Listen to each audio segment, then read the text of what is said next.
ओम नमो भगवते वासुदेवाय।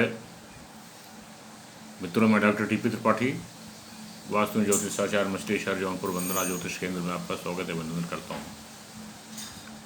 बहुत सारे लोग सवाल करते हैं कि पहले से सब कुछ क्या निर्धारित है, कोई अरबपति है, कोई भीख मांग रहा है, कोई झाड़ू लगा रहा है, ये सब आखिर किस तरह से है, इसका क्या, अगर भाग्य में सब कुछ लिखा है तो कुछ करने की क्या ज़रूरत है, जो मिलना है वो मिलेगा तो फिर कुछ करने की क्या ज़रूरत है। तो ये सब सारी चीज़ें, आइए इन तमाम प्रश्नों के उत्तर ढूंढते हैं। ये प्रश्न के उत्तर हमको गीता में मिलेंगे। भगवान कृष्ण ने गीता में स्पष्ट कहा कि कर्म ही आपके अधिकार में है, फल में कभी नहीं। कुछ चीज़ें हैं जो पहले से निश्चित डिसाइड कर जाती हैं, निश्चित कर जाती हैं आपके कर्म में। वो जब आदमी बच्चा गर्भ में आता है तभी उसके पहले ही वो निर्णय ले लिया जाता है कि ये कैसा होगा। पहली चीज़ है उम्र, सांस, वो आपको डिसाइड कर दी जाती है कितनी उम्र आप जिएंगे। हमारा पूरा जीवन पिछले जन्मों के कर्मों के आधार पर होता है। इसके निर्माता हम खुद ही होते हैं, ईश्वर कुछ नहीं करता। हमारे कर्म के आधार पे ही वो हमारे अगले जीवन का निर्णय लेता है। तो ये निश्चित हो जाता है कि आप कितनी उम्र आपको मिलेगी।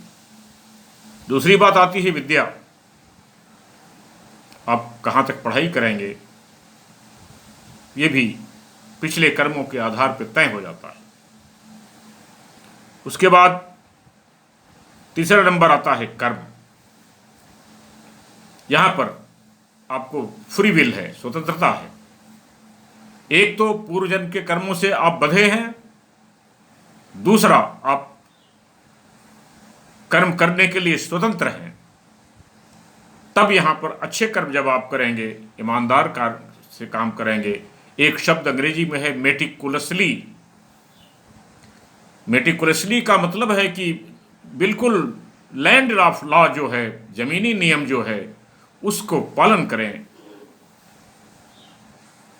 और जो लोग आप देख रहे होंगे अरबपति हैं, खरबपति हैं, निश्चित है उन्होंने पूर्व जन्म में मोती लुटाए होंगे, बहुत अच्छे कार्य किए होंगे, तब आज जाकर के वो इस स्थिति में हैं।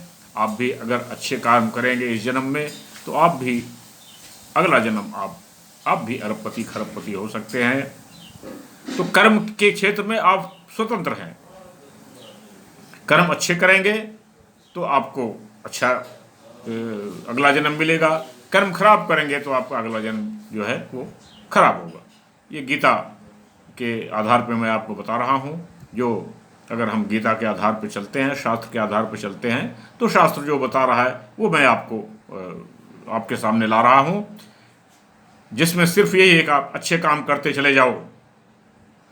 बुरे काम करोगे तो उसके परिणाम आपको भुगतने पड़ेंगे।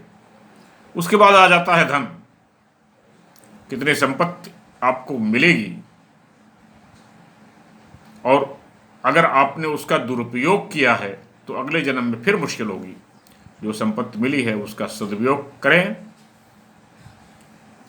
अगर आप सदुपयोग करेंगे तो अगले जन्म में आपको और अधिक संपत्ति मिलने लगेगी। ये क्रम बढ़ता चला जाएगा। और फिर आता है वैवाहिक जीवन। शो आपको चाहे जिस तरह की पत्नी मिली है, कुरूप मिली है, जो भी मिली है, आप उनका आदर कीजिए, सम्मान कीजिए, उनकी रक्षा कीजिए, उनके प्रति उदार रहिए। उनको कभी खराब बात मत बोलिए, जिससे कि आप अगले जन्म में और अच्छे और सुंदर आपको वैवाहिक जीवन मिले। ये सारी चीज़ें हैं। कर्म में आप स्वतंत्र हैं, बाकी ये सारी चीज़ें में आप परतंत्र हैं। आपको जो मिला है उसको आपको भोगना ही पड़ेगा, क्योंकि जो गहरे जड़े वाले कर्म होते हैं उसके गहरी तपस्या करनी पड़ती है, उसको भोगना ही पड़ता है। अभुक्त मूल जो कम गहरी जड़ों वाले कण होते हैं उसमें ज्योतिष आता है। ज्योतिष के माध्यम से उसका हम कर्मकांड करके उसको हम क्षमा करने की कोशिश करते हैं। तो कर्म जैसा करेंगे आप वैसा ही आपको अगला जन्म मिलेगा।